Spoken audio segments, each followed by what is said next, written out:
Semana passada a gente conversou um pouco sobre a importância dos processos estruturais hoje no Brasil.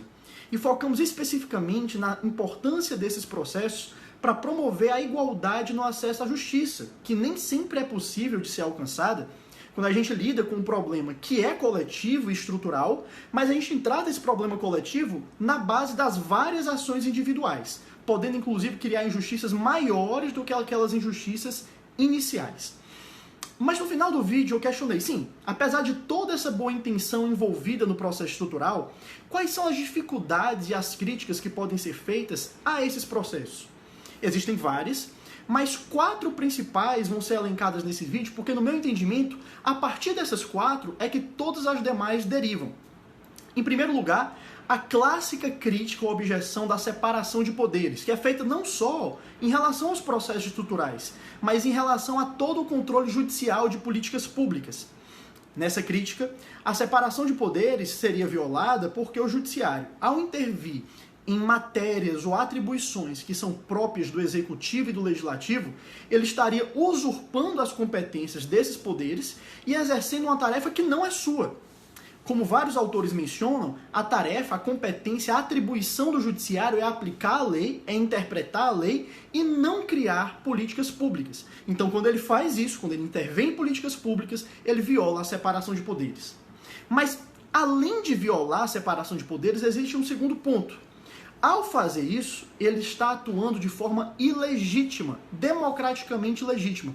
Porque quem é competente para tomar decisões de caráter político, principalmente decisões fundamentais envolvendo políticas públicas, são os poderes políticos que têm legitimidade de investidura. O legislativo, mais especificamente o executivo, desenvolvendo e aplicando e implementando políticas públicas.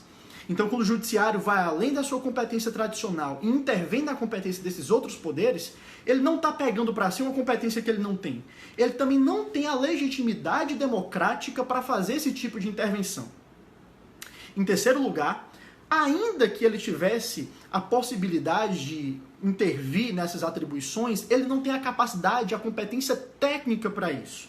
E essa terceira crítica, ela se subdivide em 2 aspectos, duas perspectivas.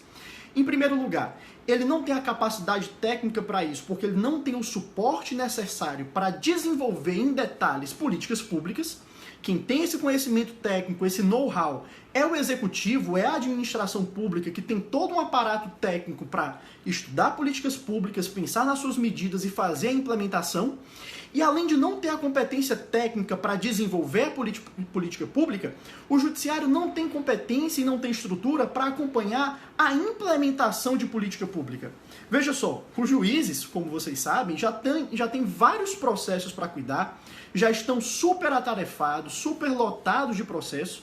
E agora, além de tudo isso, ainda pedir para que, ao longo de muito tempo, eles acompanhem a implementação e fiscalizem diretamente a implementação de políticas públicas, é algo utópico, é inviável. Então, eles não teriam a capacidade técnica para fazer o acompanhamento dessa implementação. E por fim, além de todas essas 3 críticas, ainda tem uma quarta muito importante, que é a possibilidade de um efeito backlash.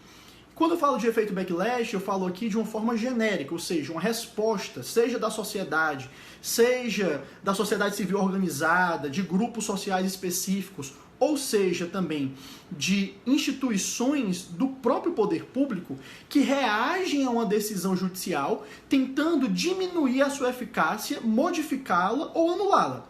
O backlash ele pode ser entendido de uma forma muito ampla. Mas aqui eu quero focar especificamente no backlash que pode vir do legislativo e do executivo. Imagine uma decisão que pede que o executivo realize determinadas reformas em uma instituição prisional ou instituição específica, e o executivo, ofendido com aquela decisão muito detalhada, simplesmente decide que não vai cumprir. Ou então cumpre no máximo alguns pontos específicos insuficientes para de fato concretizar a decisão e reverter o problema estrutural. Esse efeito backlash de desobediência ou de não cooperação do executivo vai minar a decisão e vai tornar a decisão estrutural, na verdade, apenas simbólica e ineficiente. Afinal de contas, o judiciário, ele não tem a chave do cofre, ele não comanda o exército ou as forças armadas ou qualquer outra força militar, e ele não vai conseguir, na marra, na força, garantir que a sua decisão seja implementada. Sem a cooperação dos poderes políticos, não adianta tomar uma decisão estrutural. Essas são as 4 críticas principais, e aí você pode estar pensando aí na sua casa, Casimiro, foi bom enquanto durou, mas diante de tantas críticas fortes, é muito difícil defender os processos estruturais. Será mesmo? Um dos nossos próximos vídeos vai ser exatamente para analisar as possíveis respostas ou soluções para essas críticas.